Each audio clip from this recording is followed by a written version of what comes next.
Well, hello there, and thank you for joining us here at Coolest Life. My name is Tony. I'm here for the nude edition. Ooh, no, peeky, peeky. But I'm here to talk about this Volkswagen Jetta I have here. It has finally kicked the bucket. It is a 2014 Volkswagen Jetta hybrid, and the situation happened with it is we bought it. Let me just say this: it does have 180,000 miles on it, so I thought something would likely catastrophic happen. But let's go look inside, and I'll show you exactly what it's doing, some of the symptoms it was giving me, and what eventually happened and led to its demise. So come on and join me, because you just entered the Coolest Life Auto Edition.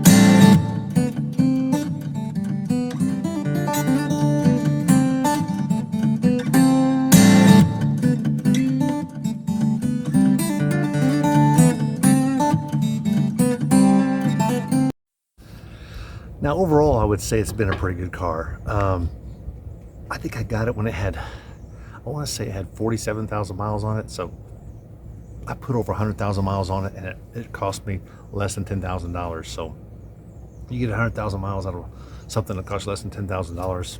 I think you're doing pretty good. I don't have a problem buying another Volkswagen down the road.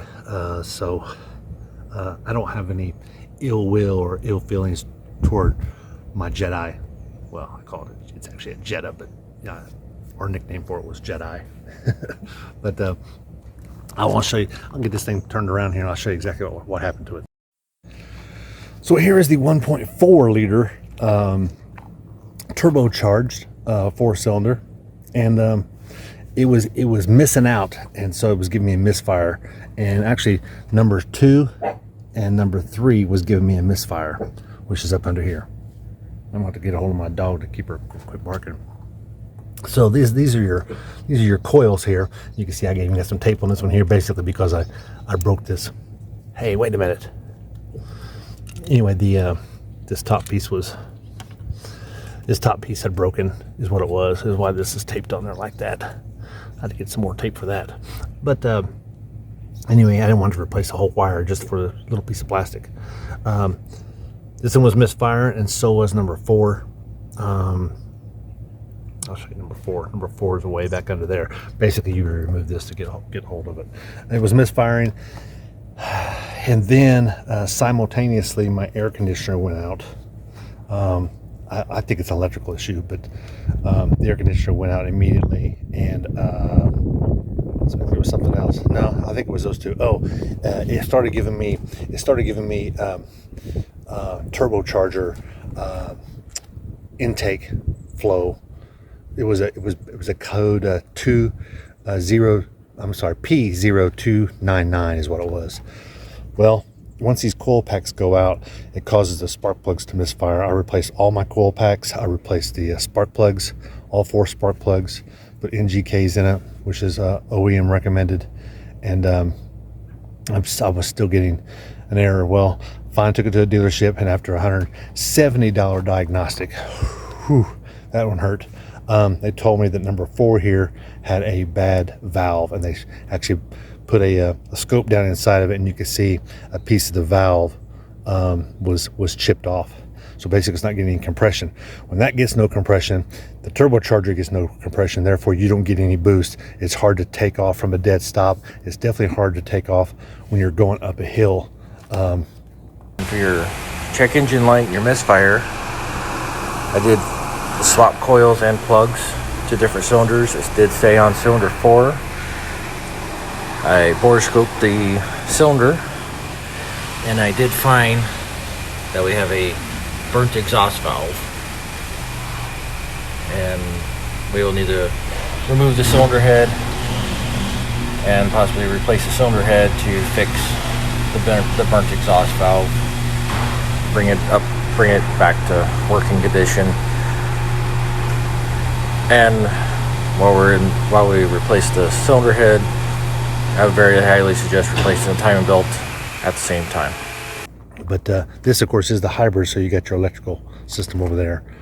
Great thing about these is you get right at 40 miles to the gallon in the city consistently, and on the highway you're getting about 38. So I really enjoyed the gas mileage with fluctuating gas mileage prices, or gas mileage with fluctuating gas prices.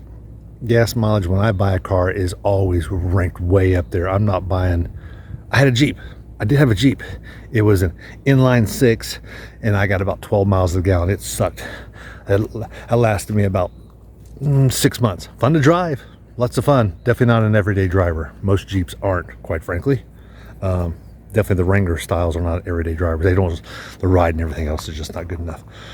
But that's what happened here. So they told me, they gave me an estimate on this thing. They said it was going to be not 2,000, but what's that? $7,000 was going to cost to fix this. They're going to have to pull all this up, put a new valve inside, and they said probably have to just replace the head too while we're there, because it's got some burnt spots across the top. So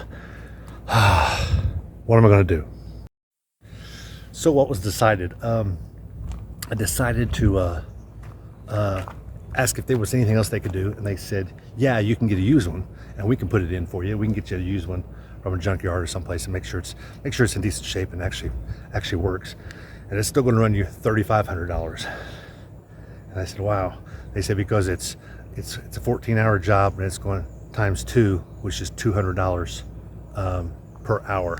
So it was $2,800 in labor alone. I was like, you know what, now's a good time to buy us a new car. So we're in the market for a new car. We're actually got our eye on a 2020 Honda Civic. Honda Civic? No, it's a Honda CRV. It's a little, and I'm gonna do another video on that as far as different bells and whistles about the CRV. So be looking for that when they're coming up down the road. But this one here, well, it's on its last leg, and we're just gonna have a funeral and let it go. But other than that, again, as I mentioned, I really haven't had any problems with the Jetta. We've really enjoyed driving it, and it tows behind on a dolly. Once you get these wheels off the ground, it'll tow behind the dolly with no problem at all. But anyway, let's let you go. Be sure to like and subscribe, and send this one to your friends, and maybe they'll want to get a Jetta, or maybe they'll stay away from them. But I need to get back out living the coolest life. Auto Edition.